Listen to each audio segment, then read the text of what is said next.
Hey, and welcome back to Rich Mama's Club, y'all. Oh my gosh, look, it's like getting up there. The episodes are getting up there. Look, let me just say this.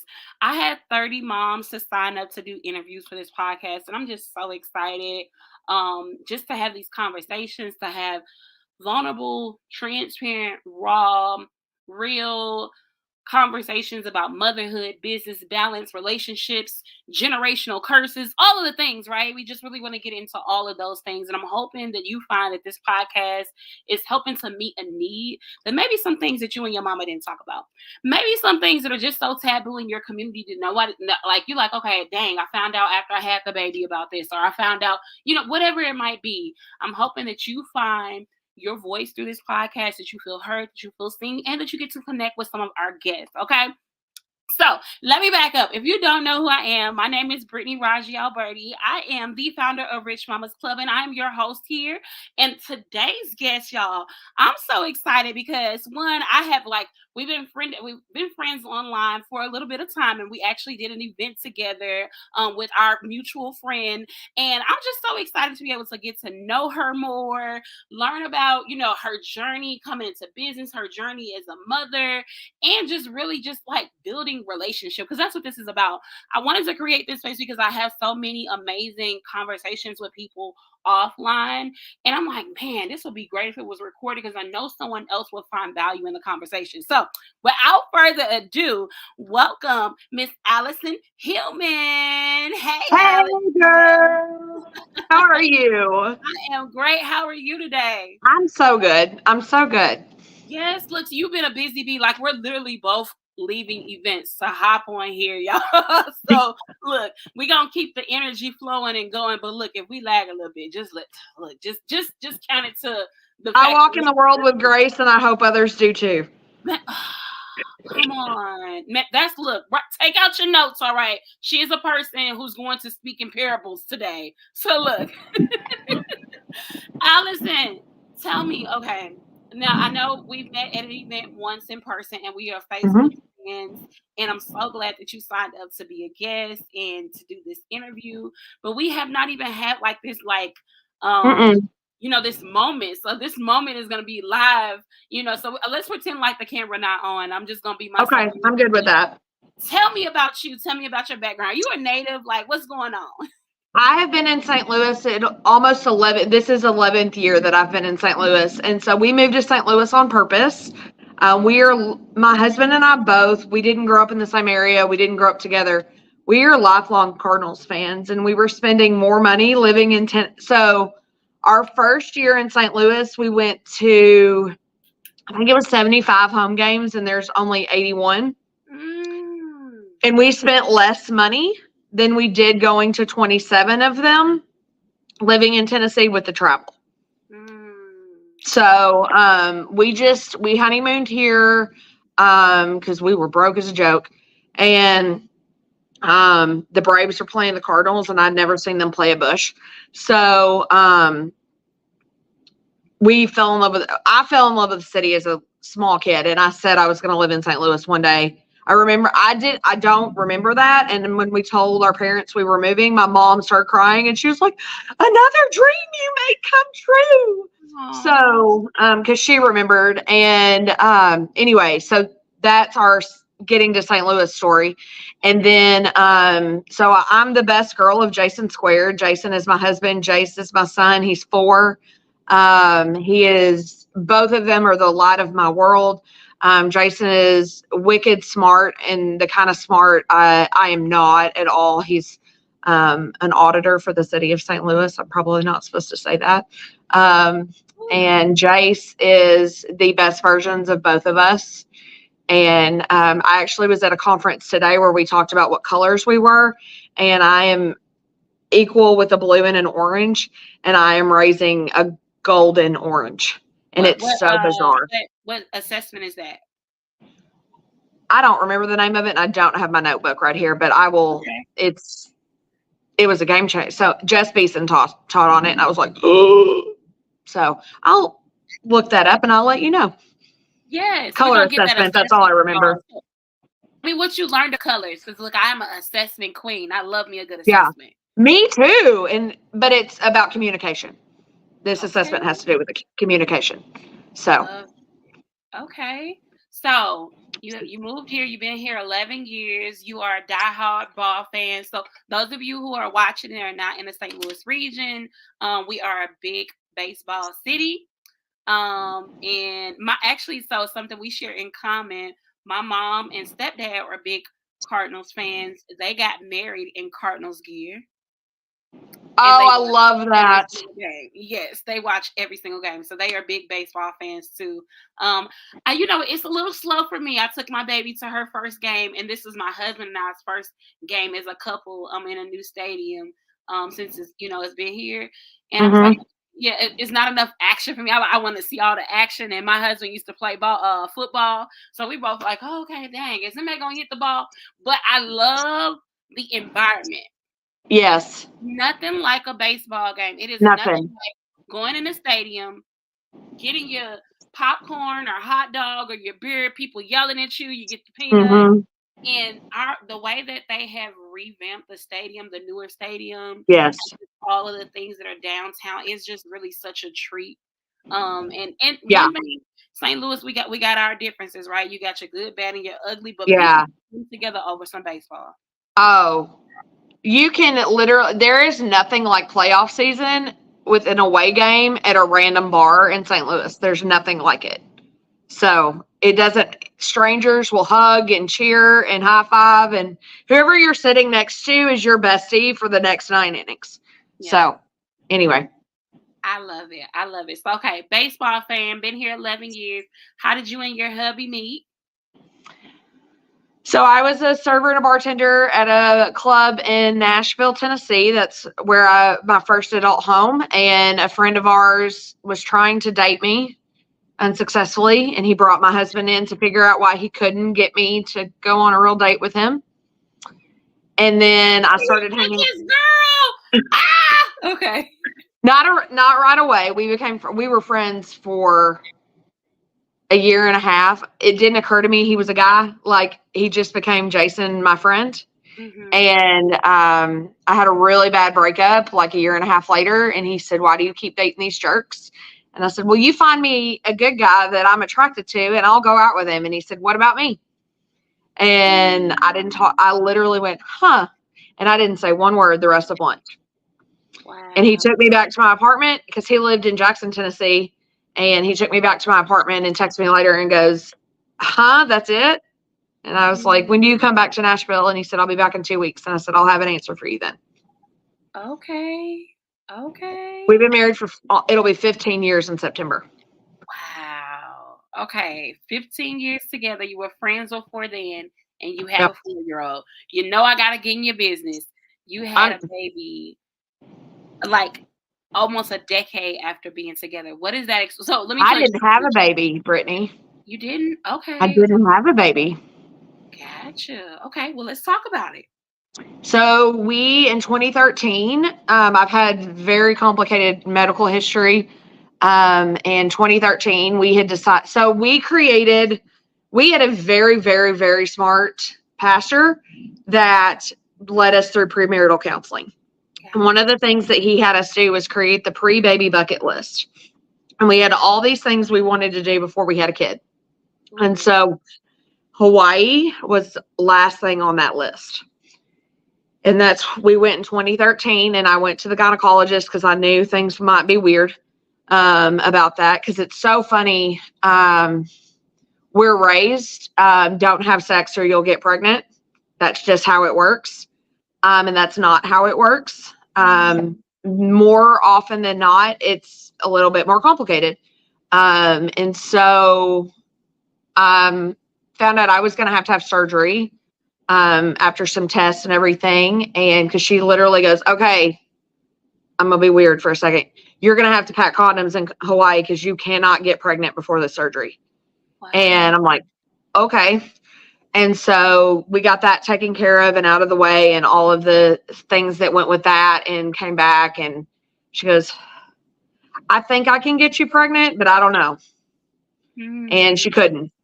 And so we moved to St. Louis shortly after that, and went through, it was 7 years before Jace was born. And so we had started looking into an adoption in about 2017, and I couldn't find. I'll ask a lot of questions. And how you react to me asking questions tells me everything I need to know about you. And we kept finding that, especially with something as serious as adopting a kid, like, let me ask my questions. Because, and I was never the girl that dreamed of being a mom. I was never, there was a lot of times I'm like, I don't want kids. And then they told me I probably couldn't have them. And it changes everything. Bet. Yeah. And I knew then I was meant to be a mom because the ache that I had was God-given. And that was God's way of speaking to me of, yes, you do. You do want to be a mom, and hold on, because I got something coming for you. And so I gave up looking at adoption agencies because I couldn't find. And then some mutual friends of ours who had adopted, the birth mother got pregnant again. And they said, are you still looking into this? And I said, yeah, we'd love to talk to her and see how it goes. So November 13th of 2019, we found out the birth mother wanted us to be her child's parents. The girl was due February 3rd. And January 7th, I was cleaning the kitchen up and getting ready to go to bed, and my phone went nuts. And she said, I'm at the hospital. And I said, you're not due till February 3rd. Go get checked out. She said, I'm 7 centimeters. And I said, I'm putting on my shoes. Wow. And so that was at about 10:30. We were at the hospital. And at 12:10, the baby, like 3 pushes and they flipped him around. And I said, that's not a girl. Because every ultrasound had said girl. And she looked at me bawling and she said, do you still want him? Oh, wow. Like I was going to tell her no. And so I had to go find my husband. And I remember him walking, because on my husband, the only dress shoes he wears, this is one of those core memories. The only dress shoes my husband wears are cowboy boots. And so I remember the clicking in the hall because like when things started getting weird in the delivery room, he was like, I'm going to go find a waiting room because I don't need to be here. See all that. And he literally, I said, are you sure? He goes, if you were in the bed, it'd be different, but no. And he got out of there. So I cut the cord and everything. And so then I went and got him, and he's coming down the hall and he's like, is she here? Is everything all right? And me being me, I'm like, no, she's not here. And he thought something went wrong. And I said, do you want to come meet your son? Wow. And so the running joke from our wedding is cue the music, cue Jason's tears. Because you see the viral videos of the dude ugly crying. That's my Jason. And I love that about him. I'm a crier too, but usually in the moments like that, I'm making a joke. And so he starts boo-hooing immediately. And I said, can you fix your face so you can hold the baby, please? And so we get in there, and Jace was in the hospital. He's Jason Jr., but we call him Jace. And he's 4 now. And I know you know this because of the age of your daughter. And he is just the smartest, the funniest, the most empathetic.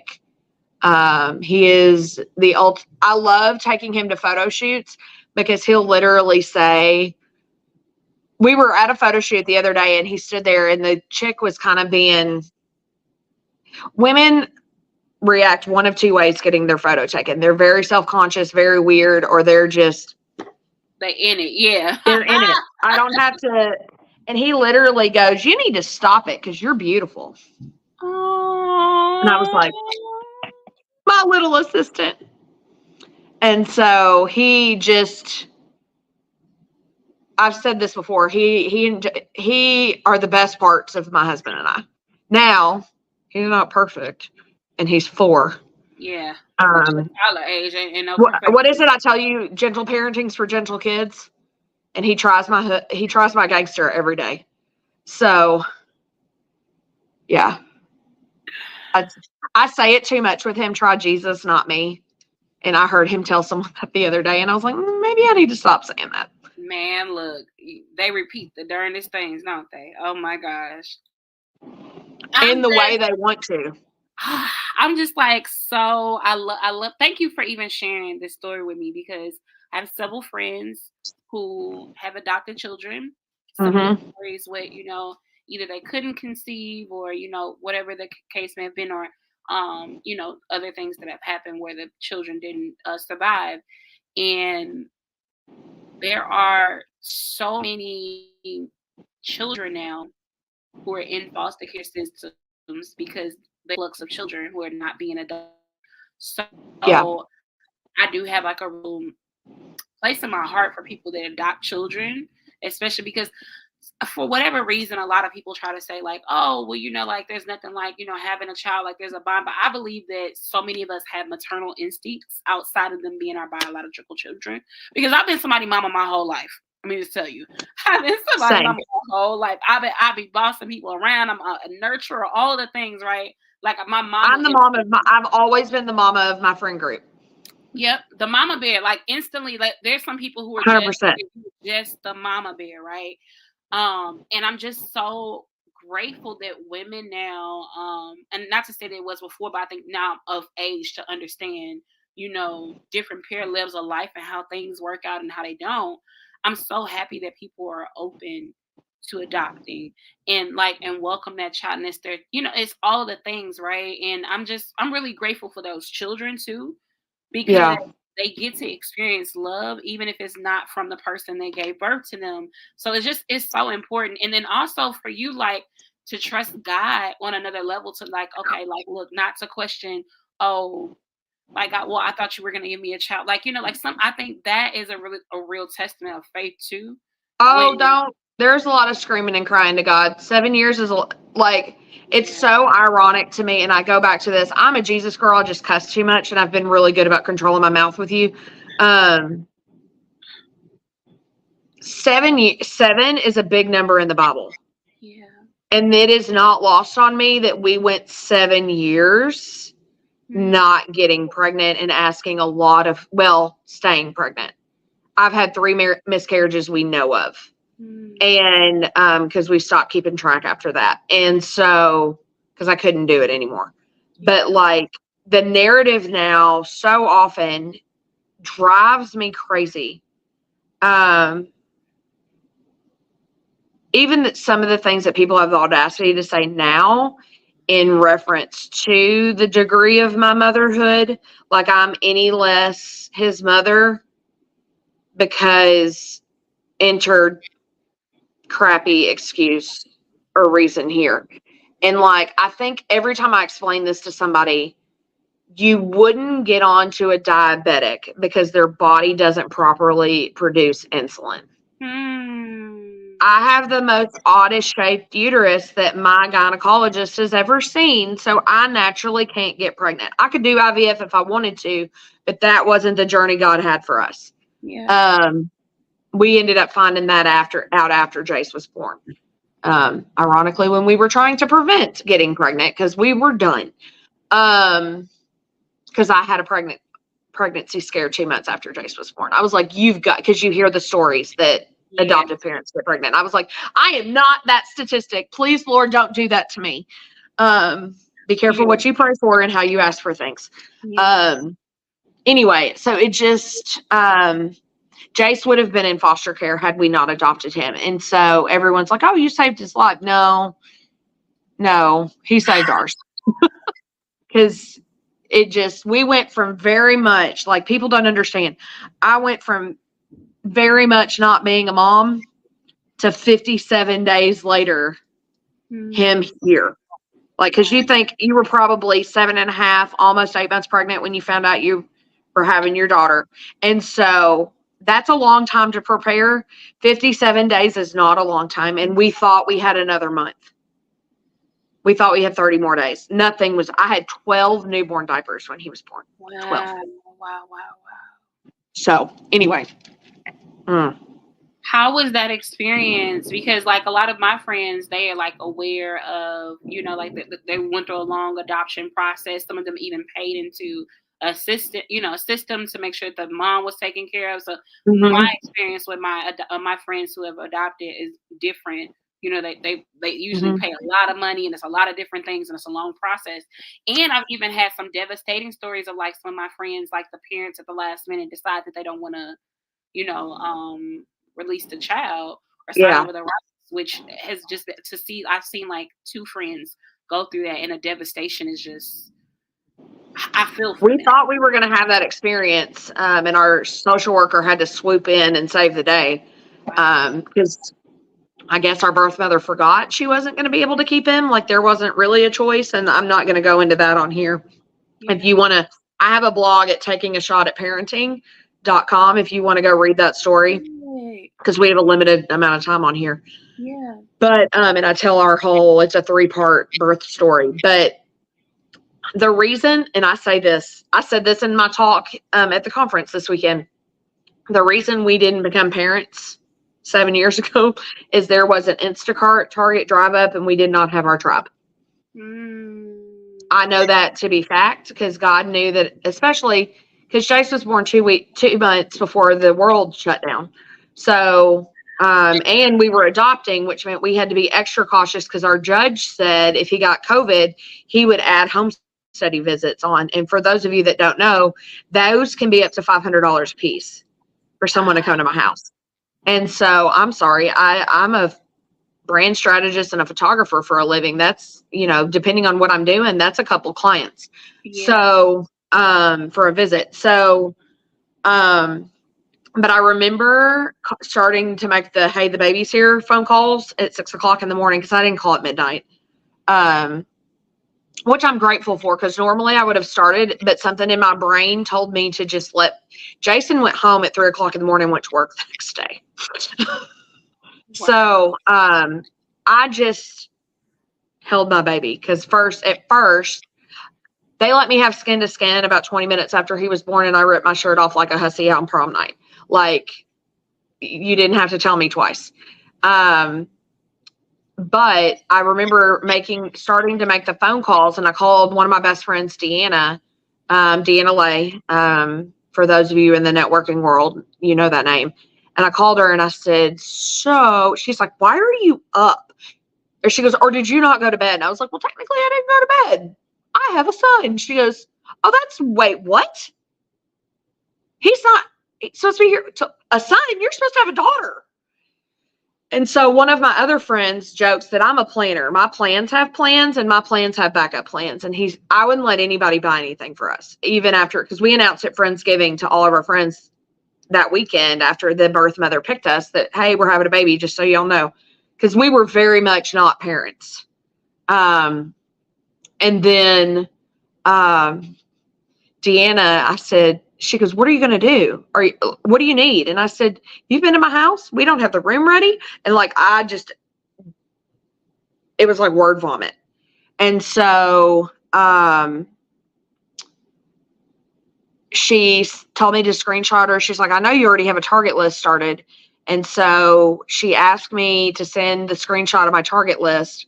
And we joked that because Jace was in the hospital for almost a week after he was born, we joked that the ICAG Amazon ferry kept showing up because our tribe came through in my networking group. We didn't buy diapers until Jace. My first big box of diapers I bought, I think he was 5.5, 6 months old. And then I didn't buy clothes for him other than like special outfits probably until he was about 1.5 years. Because just either people gave us hand-me-downs, people bought outfits. 107 thank you notes later. That's what that was like. And Jason every day did something in Jason's room to get it ready. And it was just, that was a wild season. Such a wild season. And I'm not sure if you got kicked off. I think you got kicked off. Okay, I'm going to hang out.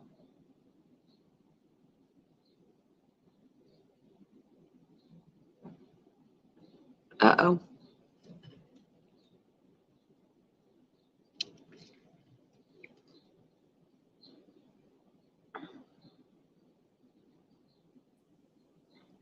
All right, Oh, we lost power over here. Oh, good grief. Are you okay? Yeah, I'm good. Okay. I just kept talking because I thought maybe you did the off-screen thing, and I was just like, and I realized you're not here anymore. Yeah, no, I'm gonna keep my phone up just in case it goes out again. Okay. Fortunately. So life be lifing, y'all. Look, I literally Yeah. lost power over here for a second because of the storm. So hopefully I don't lose power again. But like you were saying, what I did hear is that your community had to come through for you. Oh, it stepped up. 107 thank you notes is what I had to send after Jace was born. And like, it still cracks me up that people talk about how expensive diapers are. I didn't know. I didn't buy diapers for 6 months. You know what? I had similar. So the reason, not because of my community. Well, let me not say that.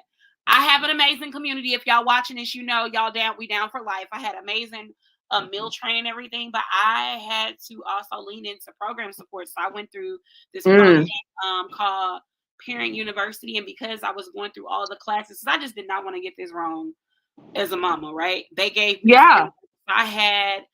In between my friends buying diapers, I think I didn't buy diapers until about 6 months too. Yeah, because I bought one pack, and it was because, we were traveling to a family member's house, and he was in between the sizes, and I didn't want to open the big box in case he outgrew and we needed to switch that, because you can swap the sizes. So, look, I love that. Like, community is everything. And see, you know what? I didn't know you were a girly from Tennessee. So my family is originally from Memphis. My okay. So my husband grew up in Dyersburg, which is right like an hour from Memphis. About an hour. So I grew up in Southern Indiana. Like, Jason loves telling people that I'm a literal South City Hoosier.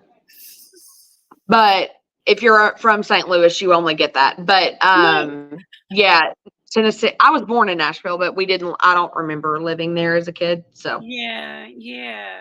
So having your Southern roots, Southern hospitality is just I'm a Midwest girl, but I was raised by Southern people. That's why I have a twang. My family's from Paducah, Kentucky.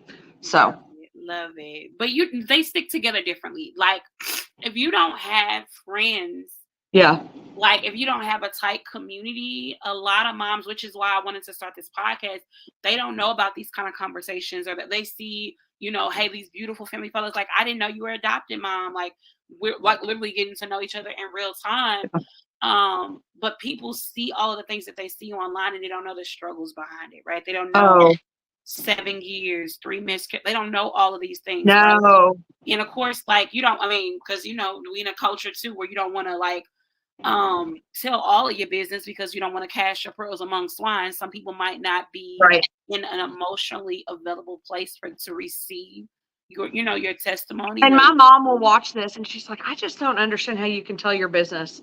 And I'm like, this is my testimony because I'm good at watering. Now the blog tells it all.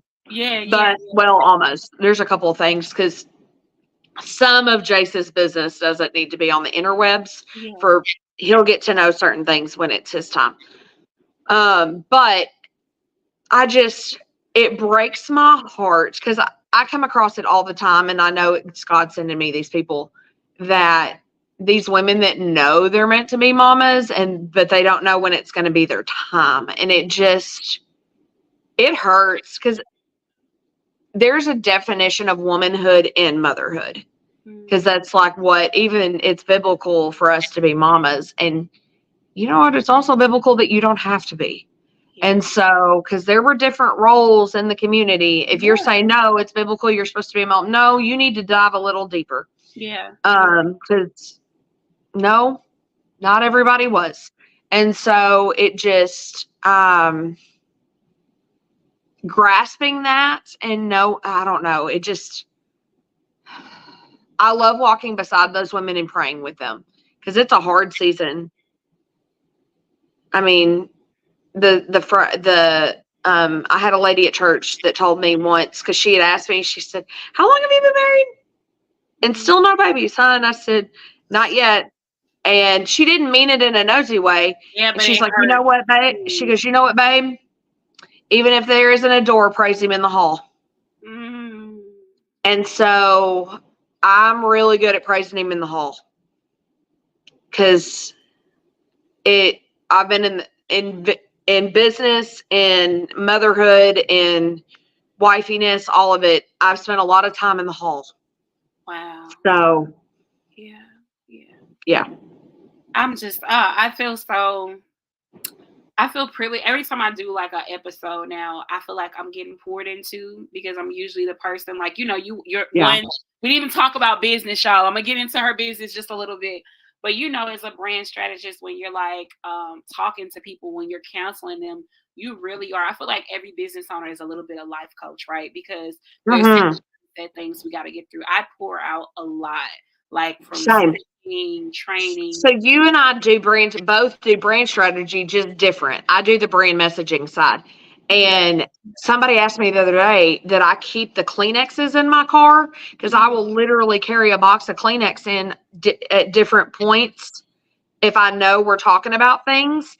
And like, it's hilarious to me when my male clients are like,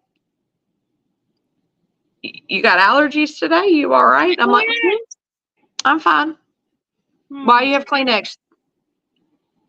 Because we might need it. Yeah. Because, okay. And then always the ones that are like, "Well, we have Kleenex." Yeah.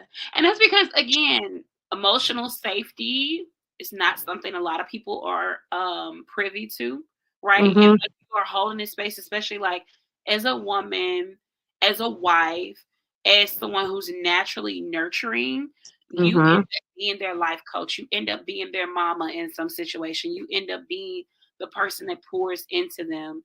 But what I can appreciate about now crafting this space and allowing God to do what he's going to do with this platform, I know that these stories will touch other people, but like, I feel like I'm getting poured into, because it's like just a testament of like, oh, you're not alone, like, look at what people can overcome. Like, look at, a lot of people see people smile, but they don't know how much they went through to receive that joy. The most joyful people are not just happy because they're joyful, because they have been through some things. I'm gracious. That's why I have joy. I'm so grateful for where I am.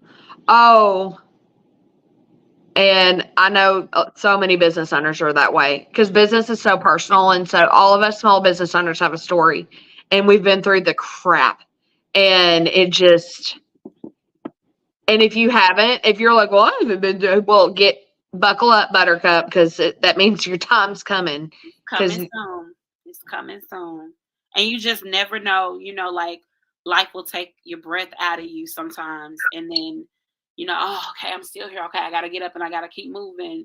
And especially with being public figures and putting things into people, like, you have to kind of sometimes keep a game face, and then find safe places where you can, like, have conversations and have community and be vulnerable. So we really have a task at hand, with that. For sure. Before I don't want to run out of time. Now, you are an amazing photographer. Oh, thank you. A brand strategist. Tell us, how did you get into photography? How did you find your way into this career path? So photography found me. I thought I was going to be a journalist when I grew up. I put a camera in my hand for the first time when I was 12. I got paid for my first photo shoot when I was 16. So when people say, "How long have you been doing this?" I'm like, "My whole life." When I moved to St. Louis, photography was still my side hustle. It's what brought me joy. It's still my therapy to a degree. And then my husband got promoted at the end of 2017, and he came home and he said, "Look, you've been turning down work to be at a job you hate." I was in operations and HR. I had a very successful career in corporate America. I got tired of making other people money and save. I was very good at saving money. I was the queen of, if lawsuits came through, I found that loophole. And I'm not proud of that, because on this end of it, I'm not proud of that. But I was very good at my job. And I remember sitting in a boardroom with a bunch of players for the company, and I'm like, "No one's listening to me. I don't have to be here." Because we had decided I could leave, and we were going to wait and just bank my salary. And I came home and I said, turned in my notice today. And he was like, well, you made it a few weeks longer than I thought you were going to. And so April 1st of 2018 was first day full time on April Fool's Day. Wow. I love that. So it's been 6 years, and a couple of years in, I would sit in networking meetings and throw out brand strategy ideas. And my friend John Burns leaned over to me and goes, you really need to start doing this consulting. And I said, I am not going to be a business coach, because that's become almost a dirty word in St. Louis. And he goes, you don't have to call it that. Mm-hmm. And so nothing gives me more joy business wise than watching other businesses succeed from doing the work. And one of my I'm rebranding right now, because a lot of people know me as Alison the photographer. And when I start talking about the brand strategy, they're like, you do what? And so I'm a hype girl. And because I fully believe that if your tribe is not cheering for you, it's time to find a new circle. Because when you take the stage, your people should be there with even more excited for you than you are. Mm-hmm. And I am that for my clients. And but on the photography side of things, I'm the kid whisperer. I'm the family storyteller. Weddings and events. I'm really, really, really good at corporate events. So like the nonprofit galas and stuff like that. I have a client that I just shot their corporate conference here in St. Louis. And as long as the date lines up, I have a couple things to look at in a few months. I'm flying to Orlando to shoot it there because they want me again. That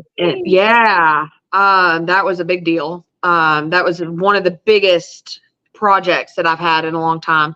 And then the branding side of things. So I specialize in women owning their magic. So I don't work in the studio. We do lifestyle branding to use in your social media and things. I mean, we do a headshot you can use on LinkedIn, but I'm not you're going to tell me I need a hot pink background to match my blazer. I'm not that girl. I got a grocery list of people I will send you to. But I'm not that girl. I'm a storyteller. So I'm going to have you laughing and doing silly things and whatever, and telling your story through your pictures but I walk beside you and make sure that you take those pictures and use them in a dynamic way that matches your brand messaging. And if you don't have that brand messaging put together, we work on that together if that's something you choose to do. So it just, I'm a storyteller. So whether that's about your business or you need your family story told, usually, and I don't mean this in a bragging way, if you have me do your family pictures once, you're coming to me every year. Look, no brag. We this is a space where we brag on how good we are. No, because your babies will fall in love with me. Alison, you don't go back. That's it. Yeah. I have one upset customer a year that just doesn't like me and and that's fine. You know what? That's a pretty good batting average. I hate it, but it's, I'm not for everyone and everyone's not for me, and that's okay. And then, so I've made St. Louis Magazine A-list twice as a finalist. Last year I was voted favorite photographer in the Post-Dispatch. It just, God is good, and he has used this gift to do some pretty freaking amazing things. Like I'm blown, like when I put my resume together, I just applied to speak at Imaging USA, because at first I was like, that's a big stage. You got it. I don't think I'm ready. And my girlfriend goes, aren't you the favorite photographer in St. Louis? One of the biggest cities in the country? And I was like, oh yeah, I need to go teach networking to a bunch of photographers. I don't know if they've accepted me yet. I don't know. But I applied because I need to be on that stage. Do you know, this made me, I'm going to go on. They did not teach a single thing on networking at that conference. And I'm the networking queen, and I can teach a rock how to network. And I'm like, put me on the stage and teach these people, because everyone would benefit by a networking lesson, whether you've been doing it for 15 years or 15 minutes. Yeah. So anyway. I'm just excited for you. But you said so many things that I want to go for people like to miss putting your name in the hat, regardless when Oh, you know. Often we're like thinking, "Oh, do we have this?" I'm sorry, this little curl is bothering me. Can I fix it? Maybe. did you see me earlier? I'm like, oh, not that side. Look, It's this one. look. Yeah. I gotta change my hat every other day. Okay. Curly Um, girl problems. look, right. But putting your name in a hat, like allow people to tell you no before you tell yourself no, right? And even if they say no, it really means not yet. Yes. Or God kept you out of that room. That's real. A lot of us, we want to be in rooms that when you know what, that's something that I had to take. I'm really evaluating where I am right now in my career, and I'm taking a step back because I'm like, oh, okay, you wanted this, and now I'm sitting like learning to sit in this season and enjoy what I built. But then also being okay with not being invited to some places because I don't even really like y'all, and I don't want to fake it. So I kid you not. So I wrote a chapter. So a client of mine is putting a book together, and she asked me to write a chapter, and it's called my chapter is the definition of motherhood. Because my story I just told. And when she read the chapter, she goes, you're going to speak about this at conferences. And I went, girl, I put the speaker sheet together, put it in my Google Drive, went to do my numbing Facebook scroll, and your post about this podcast was the first post. And the whole time I'm putting the speaker sheet together, I'm like, I don't know why I'm doing this. It's a waste of time. I could be editing pictures. Blah, blah, blah, blah. Nobody's going to want me to speak on this. First post. And I was like, okay, God, heard. Sorry, this is your story. It's not mine. And so I'm so tired of business owners playing small and selling themselves short. And just, I don't care what you do as a small business owner, money is money. And like people, especially right now, money is hard to come by and hard to spend. Well, maybe not hard to spend, but you know what I mean by that. Like we have to be, and people are spending their hard-earned money and they trust you to do the things that you do. And they can, like, you're able to do this full time. Like, obviously you're an expert to some degree in what you do. And it's your job to teach someone else.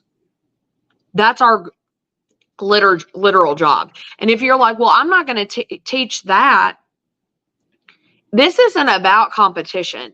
This is like, if you, like there's so many photographers in St. Louis, you can't throw a rock and not hit one. And I'm in a saturated market.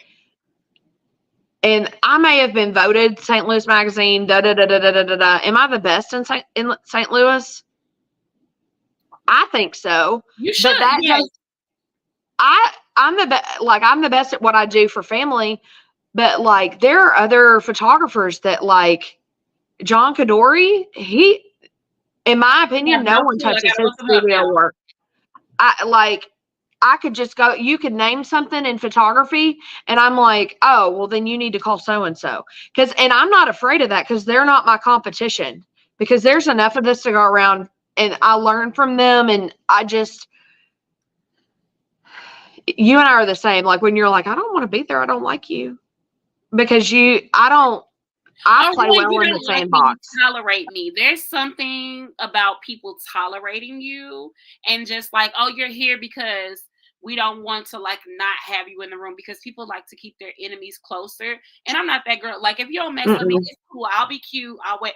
But there's a lot of toleration. And I'm not just saying here. I think in business. And you got to go where you're celebrated, not tolerated. Yes. Like I want people to squeal when I walk in a room. And don't invite me to a room because you want to tag me in a post on Facebook that I was there. Because I will hide that sucker quicker than anything and remove that tag. Oh, you my kind of girl. I cannot wait to get to know you better. Yes. Girl, and don't tag me in something that I wasn't there. That used to drive me nuts during COVID because like our social worker would watch my Facebook page and I'm like, I wasn't there. Please don't tag me. You're going to get me in trouble and get my kid taken away from me. Like, Yeah. So as we are like wrapping, y'all, I feel like we got to have a part 2. If you're enjoying this episode, like please comment in the chats. Let me know if I should bring Alison back. I feel like she need to come back. We got so much more to unpack, y'all. But hey, you're going to have another topic and then you're going to be like, I need Alison to weigh in on this. Yes, That's what like we'll do. I gotta have you come back. We gotta do a part two.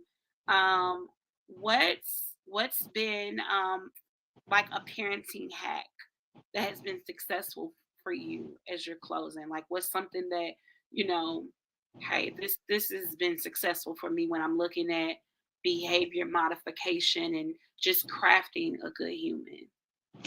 There's a reason there's no such thing as a parenting handbook, because no two things works for the same kids. Yeah. And you've got to know that your kid was entrusted to you for a reason. Mm. When Jace is having his meltdowns, there is nobody more opinionated than a grandma in Target that wants to tell me why my son's having a meltdown in Target. And first of all, I have to go talk to myself in the metaphorical mirror to calm me down before, because again, gentle parenting is for gentle children. And so learning the phrase, what do you need to tell me right now, Mm. when they're having their meltdowns? Because typically when the toddler is having their meltdown, or the ones under 6, is because they need to communicate something they are not able to communicate. And so we have done the, what do you need to tell me right now? Are you hungry? Are you tired? Does your shirt itch? Are you pissed off because you dropped your cookie? Like, because they have big feelings about that. And this is, I don't shit on people. But as a parent, I want to encourage other mothers. It's very hard when these kids are having their meltdowns and we feel like they're not a big deal. Yeah. You have to understand that Jace has been on this planet for 4 years. So some of these things that he's having a meltdown to him, yes, it's the end of the world. It's the end of the world. Because he doesn't have the life experience that I do, because I'm almost 38 years old. And I have to remind myself that. And the thing that I remind myself regularly, the stuff that's a big deal to them has to be a big deal to us. Because as they get older and the big deals change, we want them to still come back to us and include us or someone. I don't care. I need him to be able to go to someone. And we have to teach them that they can trust the adults with their big deals. New mamas, you'll know what your baby needs. This is my life hack for new mamas. If your kid has a diaper rash that you can't seem to get rid of, and it, like, you are crying because it's been 2 days, you put athlete's foot cream in that diaper cream, and you put that on that tush, because it's usually yeast related or something like that. But that there's antifungal in the athlete's foot cream, and it will clear that stuff right up. That's my not dumb thing, but my little thing for a mom hack. And then my other one is, in the summertime, freeze applesauce pouches and keep them in your bag as you're moving about in the world in the summer, because when your kid gets super, super hot, handing them, and because when they're just hot and gross, they'll eat whatever you hand to them, and that frozen applesauce will be like a slushie, and it will instantly cool them down. And plus, applesauce is really good for them. That's okay. my two. Look, I'm doing that, y'all. I'm writing all of these down. Alison, like, we got to be friends in real life now, okay? I thought we were. Look, I mean, Deletria Hudson doesn't know bad people. Huh? Have you not learned that? If Deletria Hudson introduces you to somebody, it's because, like, she doesn't keep crappy people in her circle. I agree. But like, I'm saying, like, we got to have more conversations. Oh, we need to roll, like, play dates and stuff. I'm down with that. I am totally down. And thank you for being willing and just sharing. Where can people tap in with you for business, or just even they just want to, be a mommy friend? How can people get in contact with you? BTP by Alison is all my socials. Alison has 1 L. I'm Alison, not Allison. I'll make sure I note that. Yeah.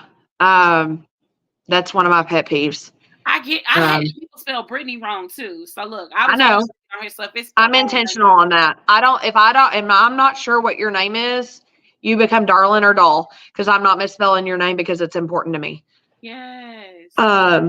So, yeah, I would, mommy friends. I don't mom like other moms do. I've learned, well, I'm not going to go on that tangent in case one of my school mom friends is watching this. A lot of the moms at Jason's school don't like me, and I'm okay with that. That's okay. They don't have a good taste. They're a lot younger than me. I'm going to be 38, and I forget that I'm an older mom, what's considered an older mom. And I'll be like, they'll say something like, one of them was like, well, I was about my child's age when 9/11 happened. And I was like, oh, yeah, me too. I wasn't a freshman in high school at all. Let me go get my walker and my tennis balls there, Sparky. So I cannot. She is hilarious, y'all. I'm so excited we got to have this conversation. Look, me too. You have enjoyed this. I want you to make sure you go follow Alison. Make sure that you're subscribed because this is going live on every single platform. Oh, good grief. Podcast will be on LinkedIn, Facebook, Instagram, YouTube, wherever you consume content. This will be available. Tap in. And if you want to learn more about Rich Mamas Club, which is a social club for moms who want to build community, you need your village. You need to build your ecosystem. You need community. This is the place for you. So I'm going to let you know just a little bit about it. But thank you so much for watching Rich Mamas Club. Thank you for coming, Alison. And I can't wait till part 2. I can't wait till part 12. The conversation's not over. Yes. Yeah. Part 2. Look. Comment in the chat what we should bring Alison back for and what we should talk about. Comment, let us know what you want us to talk about. I love that. Alison, you guys check out this quick commercial and I'll see you guys soon. Hey mama, I know you enjoyed this episode. I just wanted to let you know that you should tap into community because you need friends. You deserve to be around people who love, support, and accept you for who you are and can hold your hand along this journey. So check out Rich Mamas Club. Thanks for watching.